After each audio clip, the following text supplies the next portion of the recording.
Hello everyone welcome to daily learning. आज आम video रे उड़ीसा जीके रो केतरा एमसीक्यू डिस्कशन करिबा। एई जो एमसीक्यू डिस्कशन करिबा एटा पूरा बेसिक रु हमें पूरा प्रथमे पूरा बेसिक बेसिक जिंस जानिबा तापर हमें टिके हार्ड लेवल आड़ को जिबा।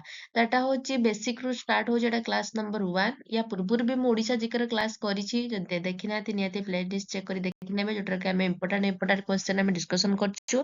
किंतु हमें एई जो सीरीज टा स्टार्ट हबो सेटा हमें कोन हो ना प्रथमे बेसिक रु ही स्टार्ट करिबा जोटा पूरा इजी इजी क्वेश्चन पूरा अछि जोटा कि हमको हमर बेसिक टा पूरा स्ट्रांग हो बोली ମୁଁ ଆଶା କରୁଛି। ତ ଫାର୍ଷ୍ଟ କ୍वेଶ୍ଚନ କଣ ଅଛି ଦେଖିବା। देखिए ओडिशा वाज ऑफिशियली रीनेम्ड आज ओडिशा ऑन व्हिच डेट। ताले या पूର୍ବରୁ କଣ ଥିଲା ନା ओडिशा को କଣ କୁହା ହଉଥିଲା ओडिशा ବୋଲି କୁହା ଯାଉଥିଲା, କିନ୍ତୁ ତାକୁ ରିନେମ୍ କେବେ କରାଯାଇକି ओडिशा କରାଗଲା ବୋଲି ଏଠି ପଚାରୁଛି। କେବେ କରାଗଲା ओडिशा କେବେ ओडिशा ହେଲା? ଅପସନ ଏ ରେ ଅଛି କଣ ନା 26 ଜାନୁଆରୀ 2010, ଅପସନ ବି କହିଛି 24 ମାର୍ଚ୍ଚ 2011, ସି କହିଛି 1 ନଭେମ୍ବର 2011 ଆଉ ଡି କହିଛି 5 ଅଗଷ୍ଟ 2011। ଆମେ ଜାଣିଛନ୍ତି କେବେ ନା ଓଡିଶା ହେଲା କେବେ ନା 2011 ରେ ହିଁ ହେଇଥିଲା। ତାହେଲେ ଏଟା 2010 ଟା କ୍ୟାନସଲ ହବ। ତାହେଲେ କେବେ ହେଇଥିଲା ନା 1 ନଭେମ୍ବର 2011 ମସିହାରେ କଣ ହେଇଥିଲା ନା ଓଡିଶାକୁ ଓଡିଶା କରାଯାଇଥିଲା। କେବେ ନା 1 ନଭେମ୍ବର 2011 ରେ। ନେକ୍ସଟ କ୍ୱେଶ୍ଚନ କହିଛି what is the capital of Odisha. ତାହେଲେ ଯଦି ଆମେ ଦେଖିବା ବର୍ତ୍ତମାନ ଓଡିଶାର କ୍ୟାପିଟାଲ କଣ ଅଛି, ଏଟା ସମସ୍ତେ ଜାଣିଛନ୍ତି କୋଉଟା ନା ଭୁବନେଶ୍ୱର। ଏଟା ବହୁତ ଇଜି ଥିଲା ଆଉ ମୁଁ ଯେହେତୁ ଏଟା ବେସିକ ରୁ ଷ୍ଟାର୍ଟ କରୁଛି ତ ସେଥିପାଇଁ ମୁଁ ସବୁ ଇଜି ଇଜି କ୍ୱେଶ୍ଚନ ହିଁ ରଖିଛି। ନେକ୍ସଟ କ୍ୱେଶ୍ଚନ କଣ କହିଛି, देखिए Odisha shares its border with how many state of India. जदि आमे देखिबा सेठी पचारछि कोन ना ओडिशा तार जो ता बॉर्डर टा केतरा स्टेट सहित शेयर करछि बोली एठी पचारुछि। ऑप्शन अछि कोन ना 3 4 5 ना 6 के हबो ना जदि आमे देखिबा कोन ना ओडिशा तार चारिटा जो ता बॉर्डर टा कोन ना चारटा राज्य सहित शेयर करछि। केतरा राज्य सहित ना चारटा राज्य सहित कोन कोन सेडा रहिछि ना ओडिशा शेयर्स बॉर्डर विथ का सहित ना वेस्ट बेंगल, झारखंड, छत्तीसगढ़ एंड आंध्र प्रदेश। जदि आमे देखिबा चारटा स्टेट सहित से कौन करुच्ची ना ता बॉर्डर शेयर करुच्ची कौन कौन ना वेस्ट बेंगल शेयर करुच्ची जो पश्चिम बंग, तापर झारखंड सहित, छत्तीसगढ़ सहित आउ आंध्र प्रदेश सहित भी से शेयर करुच्ची। नेक्स्ट क्वेश्चन देछि what is the total geographical area of Odisha. जदि आमे देखिबा ओडिशा रो ता टोटल जियोग्राफिकल एरिया टा केते होउची केते अछि। ऑप्शन ए रे कहिछि 1,45,707 स्क्वायर किलोमीटर, ऑप्शन बी रे कहिछि 1,55,707 किलोमीटर, तापर सी रे कहिछि 1,65,707 स्क्वायर किलोमीटर ना ऑप्शन डी रे कहिछि 1,75,707 स्क्वायर किलोमीटर। ठीक उत्तर कोटा हबो ना 1,55,707 स्क्वायर किलोमीटर कौन होची ना ओडिशा रो जियोग्राफिकल एरिया होची केते ना 1,55,707 square kilometre. Next question what is the total length of Odisha coast line of Odisha. अच्छा से पचारुछि कोन ना ओडिशा रो जो कोस्ट लाइन रहिछि तार लेंथ रे केते बोली एठी पचारुछि। कोस्ट लाइन कहले कौन बुझ ना समुद्र तटवर्ती अंचलटा केते रहिछि बोली ओडिशा रो पचारुछि। जदि आमे देखिबा आगुरु केते थिला ना 480 थिला, किंतु जो 2025 रो डाटा अनुसार तार जो कोस्ट लाइन को बढ़ा जाय कि केते करा जायछि ना 534 सॉरी 74 किलोमीटर केते करा जायछि 574 किलोमीटर करा जायछि कोन ना ओडिशा रो कोस्ट लाइन। नेक्स्ट क्वेश्चन जब देखिबा which is the largest city of Odisha. Odisha रो सबटारो बड़ सिटी कोटा आमे जानछथि कोटा जेटा हमर स्मार्ट सिटी अछि के नै भुवनेश्वर। भुवनेश्वर अछि हम ओडिशा रो सबटारो लार्जेस्ट सिटी कोटा ना भुवनेश्वर।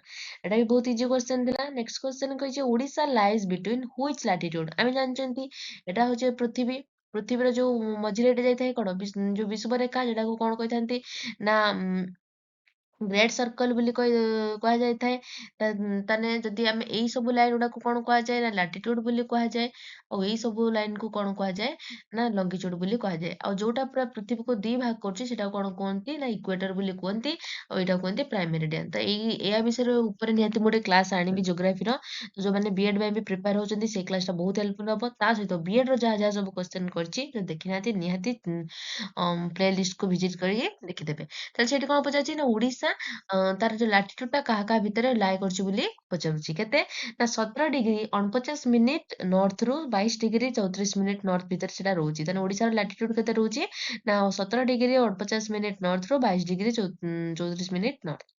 नेक्स्ट क्वेश्चन कोन कहिछि Odisha lies between which longitude. तने पचाछि कोन ना ओडिशा तार हेते हम लाटिट्यूड देखिले आ लॉन्गिट्यूड हेले केते भितर लाए करूछि ना 81 डिग्री 27 मिनिट इस्ट रु 87 डिग्री 29 मिनिट इस्ट एटा होची कोन तार लंगिट्यूड माने मन रहिला लैटिट्यूड आ लंगिट्यूड टा निहाती मन रखिबे। नेक्स्ट क्वेश्चन कहिछु what is the highest peak of Odisha Odisha रो सबडारो हाईएस्ट पीक कोडा आमे जानचोंदे सबडारो कोडा ना देवमाली होची यार सबडारो हाईएस्ट पीक होची कोन ओडिशा रो ना देवमाली कोठी होची ना देवमाली होची कोरापुट डिस्ट्रिक्ट रे जदि आमे लोकेशन देखिबा कते रहउची ना कोरापुट डिस्ट्रिक्ट रे रहउची आ या हाइट कते रहउची ना 1672 मीटर एटा रहइबो आ जदि आमे फीट रे देखिबा केते ना 5486 फीट रहउची जोडा कि 1672 मीटर।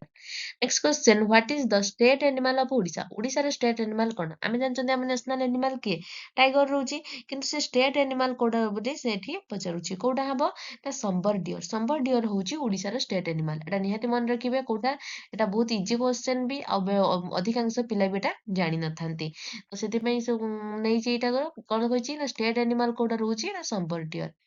नेक्स्ट क्वेश्चन कौन कहिछि what is the state bird of Odisha आमे स्टेट एनिमल देखिले कोन रहउची ना संबर डियर रहउची और स्टेट बर्ड देखिले कोन ना इंडियन रोलर कोन ना इंडियन रोलर होउची ओडिशा रो स्टेट बर्ड।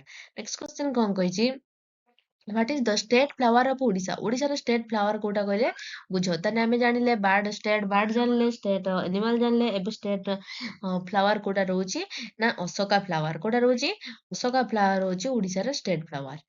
नेक्स्ट क्वेश्चन कौन कहिछि what is the state fish of Odisha Odisha रो स्टेट फिश कोटा रहउची ना ई जो महानदी मछली रहिछि कोन ना ओडिशा रो स्टेट फिश तले कोटा ना स्टेट फिश रहउची के ना महानदी मछली। नेक्स्ट क्वेश्चन कौन कहिछि तिछु what is the literacy rate of Odisha according to 2021 census जदि आमे देखिबा 2011 जनगणना अनुଯାयी ओडिशा रो कोन ना लिटरेसी रेट ता केते बोली एठी से पचारुछि केते अछि ना